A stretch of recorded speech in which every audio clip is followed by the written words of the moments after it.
Arrêtez, peuple de l'OTAN. Vous bombardez un mur qui barre le chemin à la migration africaine vers l'Europe et le chemin des terroristes d'Al-Qaïda. Ce mur, c'était la Libye. Imbécile que vous êtes, vous le détruisez et vous brûlerez en enfer pour les milliers de migrants d'Afrique et pour avoir soutenu Al-Qaïda. C'est ainsi que ce sera, et je ne mens jamais. Et je ne mens pas maintenant non plus.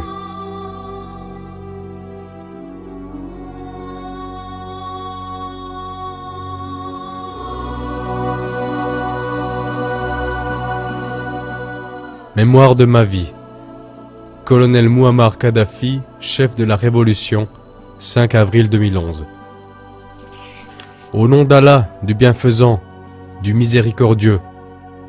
Pendant 40 ans, ou était-ce plus, je ne me souviens plus. J'ai tout fait pour donner aux gens des habitations, des hôpitaux, des écoles, et lorsqu'ils avaient faim, de la nourriture. Au Benghazi, j'ai même fait du désert une terre agricole. Je me suis imposé contre les attaques de ce cow-boy de Reagan, lorsqu'il a tué ma fille adoptive orpheline. Il avait essayé de me tuer. Au lieu de cela, il a tué cette pauvre enfant innocente. Ensuite, j'ai aidé mes frères et sœurs en Afrique avec de l'argent pour l'Union africaine. J'ai fait tout ce que je pouvais pour aider les gens à comprendre le concept d'une vraie démocratie, dans laquelle des commissions du peuple dirigent notre pays. Mais comme on me l'a fait comprendre, tout cela n'était pas assez. Même des personnes qui avaient des maisons avec 10 chambres, des costumes neufs et des meubles neufs n'étaient jamais satisfaites. Égoïstes qu'ils étaient, ils voulaient toujours plus. Ils racontaient aux Américains et à d'autres visiteurs qu'ils avaient besoin de démocratie et de liberté, sans reconnaître qu'il s'agit là d'un système coupeur de tête, dans lequel le gros chien mange tous les autres. Mais ils étaient comme ensorcelés par ces paroles, sans voir qu'il n'y a pas de médecine gratuite en Amérique, pas d'hôpitaux gratuits, pas de maisons gratuites, pas d'éducation gratuite et pas de nourriture gratuite. Sans parler des gens qui mendient ou des longues queues pour une assiette de soupe. Non, quoi que j'ai fait, pour certains ce n'était jamais assez.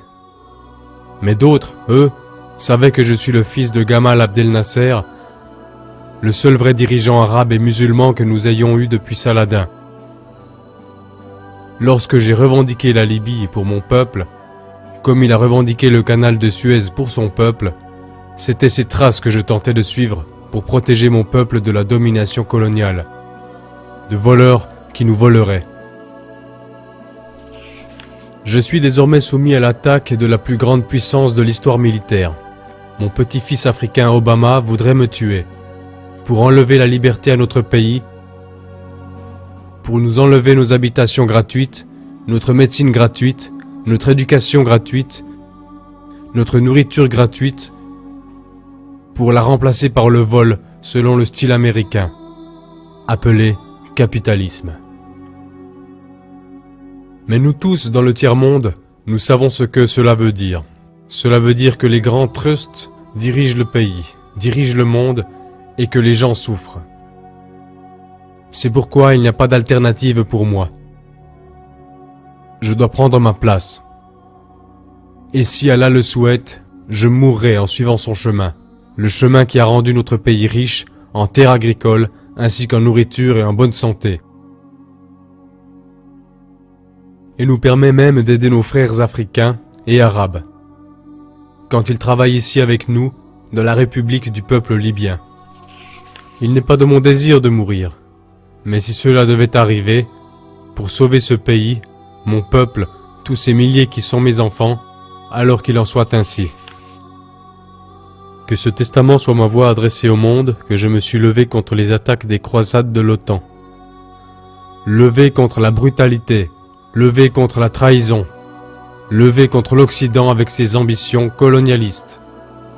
Et que je me suis tenu du côté de mes frères africains, du côté de mes frères arabes et musulmans, comme une colonne de lumière.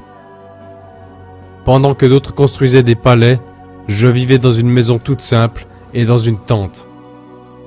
Jamais je n'ai oublié ma jeunesse à Sirte, je n'ai pas gaspillé de manière insensée la richesse de notre peuple. Et comme Saladin, notre dirigeant musulman qui a sauvé Jérusalem pour l'islam, j'ai pris peu pour moi-même. En Occident, certains m'ont traité de fou ou d'insensé, mais ils connaissent la vérité et continuent néanmoins à mentir. Ils savent que notre pays est libre et indépendant, et non sous le joug des colonialistes. Que ma vision, mon chemin est compréhensible et l'a toujours été, et qu'elle est dans l'intérêt de mon peuple, et que je vais me battre jusqu'au dernier souffle pour nous garder libres. Puisse Allah le Tout-Puissant nous aider à rester croyants et libres. Colonel Mouammar Kadhafi, 5 avril 2011.